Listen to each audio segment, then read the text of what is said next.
Hello mga kaulam. Naku po, yung tuyo na galing sa Thailand na manamis-namis. Sabi nga nung isang viewer, saan naman ka nakakita ng tuyong manamis-namis? Ay, na ho. Galing sa Thailand, pasalubong sa akin na aking kaibigan na si Luisa. Kahit naman kami sa Batangas ng mga bata pa kami, pag nagtutuyo kami, nilalagyan namin ng kaunting sugar para pag isinawsaw ninyo sa suka na may sili, sawak na sawak ang lasa mga kaulam. Subukan ninyo yun. Magdaing kayo, ituyuin ninyo, lagyan nyo ng kaunting sugar, yung medyo manamis-namis, tapos dumikdik kayo ng luya, ng bawang at saka sili, ilagay nyo sa suka, siyang sawsawan. Pagkain kong mga kaulam ay tira ng mga anak ko kagabi, sinangag, pritong itlog, yung sunny side up, tapos may nag-iisang dumplings na aking tinostado. Dahil mga kaulam, nakatikim ako somewhere, matagal ng panahon ng tinostadong dumplings, sobrang sarap. Inagustuhan din ng mga anak ko. Tapos mayroon ako nag-iisang hawot, yun, o tingnan ninyo nasa platito may hawot or tuyo. Tapos mga kaulam, talagang hindi ko talaga maiwasan ang kape kahit na bawal. Ang sarap, grabe. Alam niyo yung amoy pa lamang parang kinikiliti ka na. O ang mga mata siga. O, si kaulam nakakutsarat na katanidor. Alam kong kanina pa kayo nagtataka kung bakit. Dahil ako'y nagtatrabaho diyan. Ewan ko, panay din naman ang hipo ko sa tuyo.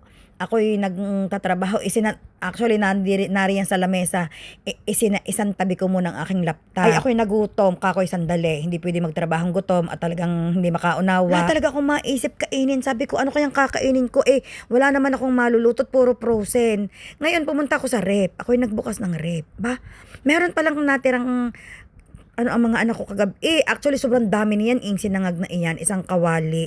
Sabi ko, pag naubos na mga anak ko lahat, ay pamihadong busyar ang tiyan na mga ayon, ay di may natira nga. Ang ginawa pala ng asawa ko, inilagay sa mangkok, tinakipan, inilagay sa ref. Tapos, inilagay sa pinakaibabaw yung itlog at saka yung dumplings. Sabi ko, pag itlog lamang at dumplings, kulang ari sa aking pang-ulam na ari. Nakita ko sa ref, meron pa pala kong tuyo na tira nung isang araw pang inulam ko. Tapos, ang ginawa ko na lamang, ininit ko na lamang. Mabait talaga ang Diyos mga kaulam. Hindi talaga ako pinabayaan sa almusal. Ako talaga may nakain kahit papaano. Ako'y nag-iisa sa bahay dahil pumasok na ang mag-aama. Ako'y nagsiklib ngayong araw na ito mga kaulam dahil talagang magdamag na naman ako hindi pinatulog ng aking brasong masakit. Talaga hanggang balikat. Parang kinukuryente. Parang nilalagyan ng tornilyo ang loob. Talaga namang Diyos ko puro kakaiba naman. Hinihintay ko na lang talaga yung aming winter break para doon ako magpapa-check up at magpapa-schedule ng therapy. Dahil pag ngayon ako nagpa-check up, i-schedule ako ng therapy sa mga araw na may pasok, may school, may ganyan. Gusto ko yung walang abala. Gusto ko yung dire-diretso ang therapy. May 3 saging pa diyan, gagawin kong banana bread at aking babaunin sa school at para hindi na ako umorder. Talaga naman mga kaulam, yung isang biryani, 14 dirham. Minsan pag nag-order ako ng parata, ng tsaa, at saka ng kung ano-ano, 7, 8 dirham.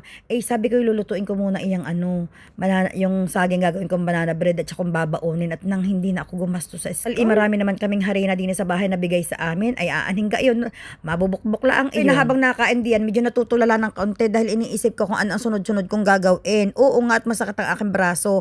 Pero pag hindi ko ito iniunat-unat at hindi ko ito pinagtrabaho, baka mawili ito ng nakakip-kip lamang, baka mawili ng walang ginagawa at lalo akong mahirapan. Kaya sabi ko, iuunat-unat ko at aking ipagtatrabaho din sa bahay kahit papaano. At least wala akong stress sa mga bata.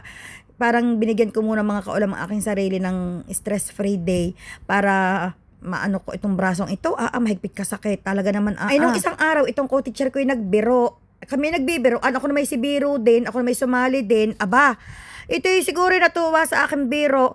Ito'y sugod na sugod sa akin, hinampas pa ako sa balikat at tawang-tawa ko. Talaga namang sabi ko'y layaw at baka ikimasampig ako. Anong sakit ka ako nung dinali mo pa ako sa akin ngayon aking brasong masakit. Talagang lumayo ka at baka kahit ito'y masakit, pwede ko itong ipanampig Tunay na sobrang takot ng co-teacher ko, sobrang naawa naman sa akin yung iba. Yung iba alam nila ang pinagdadaanan ko, pero itong teacher na humampas ng balikat ko, sobrang yung tawang-tawa siya, hindi niya pala alam. Dahil hindi ko nakwento sa kanya na masakit ang aking balikat at siya ay bagong teacher sabi ko siya layo muna at talagang mainit ang aking ulam. Talaga naman mga kaulam pag nasasanggi naman kasarapan talagang ipanampiga.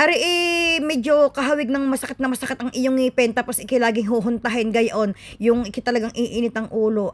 Mahigpit. Gagarni na ang aking kaliwa 2 years ago. Ipina-therapy ko din ng mga siguro parang naka 8 sessions yata ako. Gumaling naman. Ay haring at aring isang ari gumaling dahil aring isang kanang ari mas matindi ang sakit kaysa sa doon sa kaliwa. Ay talaga namang minsan ipag nasakit inakakapaihi. Basta't huwag paalaalangan sa akin ang mga magbibiro, yung ako'y bibiro yung tatampalin ako sa balikat, siya. Pag igkas ng aking kamay, pamihadong may tama ka sa akin sa sakit na iyan. Katulad nung nakaraan, mayroon kaming bata na sa school. Ay bigla akong nilundag, break time namin noon sa baba. Ay naku po, talagang sabi ko doon sa pinaka nag-aalaga, ari inyong ialis sa aking kadaes at ari naku po, baka hindi ko matansya, ay bata pa naman, grade 1. Kakoy talagang kundi magsuot na ng diaper at napapaihi pag nababangga ang aking balikat, sobrang sakit. Talagang mahigpit. Binang asawa ko ikay magpa-check up na at kita'y laging magbababag tungkol diyan.